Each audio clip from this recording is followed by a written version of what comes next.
नमस्कार, आप देख रहे हैं कबीर न्यूज और मैं हूं आपके साथ हुमा आलम। खबरों की शुरुआत करें उससे पहले एक नजर हेडलाइंस पर।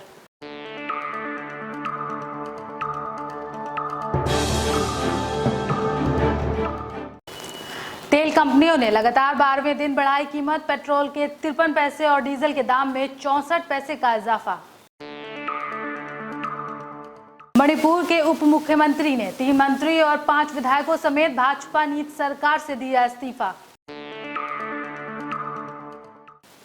भारत में 24 घंटे में कोरोना के 12,881 केस, अब तक का सबसे बड़ा स्पाइक। सरकार बढ़ाएगी जांच का दायरा, एंटीजन रैपिड टेस्ट का होगा इस्तेमाल। भारत बना संयुक्त राष्ट्र सुरक्षा परिषद का अस्थायी सदस्य। ट्विटर ने लॉन्च किया नया फीचर वॉइस ट्वीट। जगन्नाथपुरी की रथ यात्रा पर सुप्रीम कोर्ट की रोक। कानपुर में नहीं थम रहा कोरोना का कहर। मिर्जापुर से लाए गए बंदर कालिया को मिली उम्र कैद की सजा। रेल कॉरिडोर ठेका चीनी कंपनी को, प्रियंका ने पूछा क्यों झुकी सरकार। और अब रुक करेंगे खबरों का।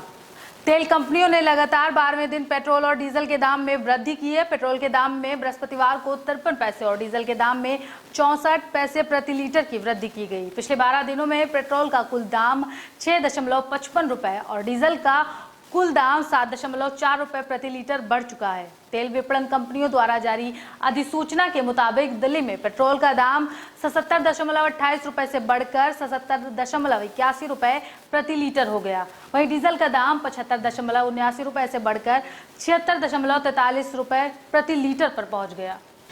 मणिपुर के उप मुख्यमंत्री वाई जयकुमार सिंह समेत नेशनल पीपल्स पार्टी के 4 मंत्रियों ने बुधवार को प्रदेश की भाजपा नीति सरकार से दिया इस्तीफा।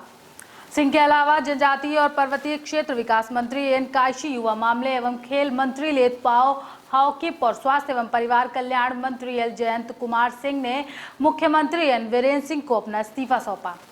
देश में पिछले 24 घंटे में ही 12,881 नए मामले सामने और साथ ही 334 लोगों की मौत भी हुई। अभी तक 24 घंटे में 12,000 से ज्यादा केस नहीं आए थे। ये पहली बार है जो महज 24 घंटे में इतने केस सामने आए।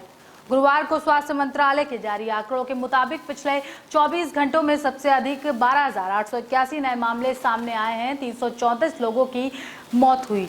देश में अब तक कोरोना पॉजिटिव मामलों की कुल संख्या 3,66,946 है, जिसमें 1,60,384 सक्रिय मामले, वहीं 1,94,325 ठीक व 12,237 मौतें भी शामिल हैं। देश में बढ़ रहे कोरोना वायरस के मामलों को देखते हुए भारत अब पूरे देश में कोविड-19 रैपिड जांच को बढ़ाने जा रहा है। सरकार ट्रैक, ट्रेस और ट्रीट वाले फॉर्मूला का प्रयोग करते हुए जांच का दायरा बढ़ाएगी ताकि देश में इस वायरस के फैलाव पर रोक लगाई जा सके।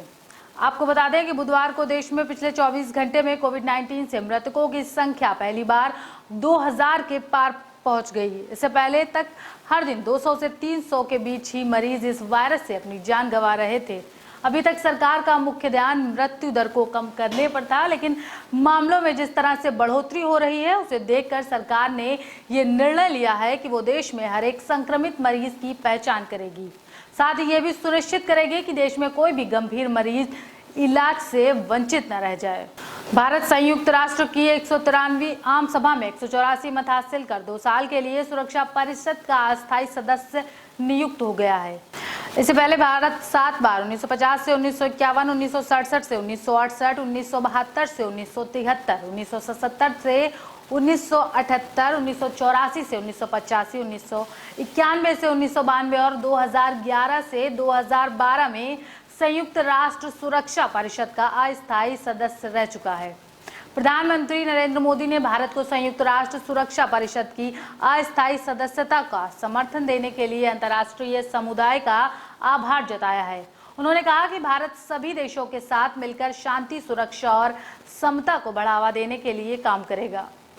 ट्विटर में टाइप करने की सीमा 280 अक्षर है, जिससे लोगों को अपनी पूरी बात कहने के लिए टुकड़ों में लिखना पड़ता है। इसके लिए यूजर्स को ट्विटर से कई शिकायतें भी थी, जिन्हें ट्विटर ने एक नया वॉइस फीचर लॉन्च करके दूर किया है। इस फीचर के इस्तेमाल से यूजर्स बिना टाइप किए अपना संदेश आवाज रिकॉर्ड करके ट्वीट कर सकते हैं। एक वॉइस ट्वीट में 140 सेकेंड का ऑडियो रिकॉर्ड कर सकते हैं। अगर आपकी बात खत्म नहीं हुई है तो थ्रेड के रूप में एक नया वॉइस ट्वीट खुद ब खुद बन जाएगा। ट्विटर के मुताबिक फिलहाल ये वॉइस ट्वीट प्रायोगिक रूप में लॉन्च किया गया है। एंड्रॉयड फोन पर यह सुविधा कब शुरू होगी, इसके बारे में कंपनी ने अभी कोई जानकारी नहीं दी है। कोरोना वायरस संक्रमण के चलते सुप्रीम कोर्ट ने भगवान जगन्नाथ की रथ यात्रा पर रोक लगा दी है। गुरुवार को इस संबंध में एक याचिका पर सुनवाई हुई है, जिस दौरान कोर्ट ने कहा कि अगर वो इसके लिए अनुमति देते हैं तो भगवान उन्हें कभी माफ नहीं करेंगे। Chief justice of India एस.ए. Bobde ने कहा कि ये एक गंभीर मामला है और कोर्ट इसके लिए अनुमति नहीं दे सकता। आपको बता दें कि 23 जून से रथ यात्रा शुरू होनी थी। ये उत्सव अगले 20 दिनों तक जारी रहता है, परंतु उड़ीसा सरकार अभी तक इस रथ यात्रा पर कोई फैसला नहीं ले पाई।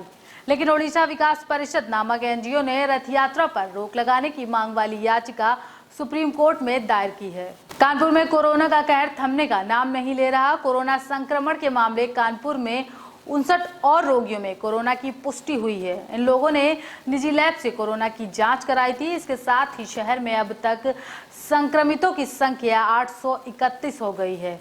कुल एक्टिव केस अब 271 हैं। बुधवार को निजी लैब से आई रिपोर्ट में सिविल लाइंस का 29 वर्षीय युवक, सदानंद नगर का 33 वर्षीय युवक, जनरलगंज के 54 वर्षीय व्यक्ति, केशव नगर के 40 वर्षीय व्यक्ति, गोविंद नगर की 32 वर्षीय और सिविल लाइंस की 53 वर्षीय महिला में कोरोना पॉजिटिव की पुष्टि हुई है। आपने अपराधियों के उम्र कैद की सजा की खबर जरूर सुनी होगी, पर क्या किसी बंदर को उम्र कैद की सजा होते सुना है? ये मामला उत्तर प्रदेश के कानपुर से सामने आया, जहां एक कालिया नाम के बंदर को उम्र कैद की सजा सुनाई गई है। कानपुर चिड़ियाघर प्रशासन का कहना है कि इससे पहले ये बंदर 3 साल की सजा काट चुका है, लेकिन इसके बाद भी इसमें कोई बदलाव नहीं आया। यूपी के मिर्जापुर का ये बंदर वहां एक तांत्रिक के साथ रहता था और उसके साथ शराब का सेवन भी करता था।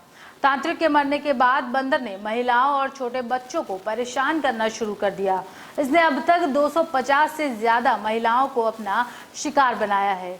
यही नहीं, इसकी क्रिमिनल हिस्ट्री में एक बच्ची की हत्या भी शामिल है।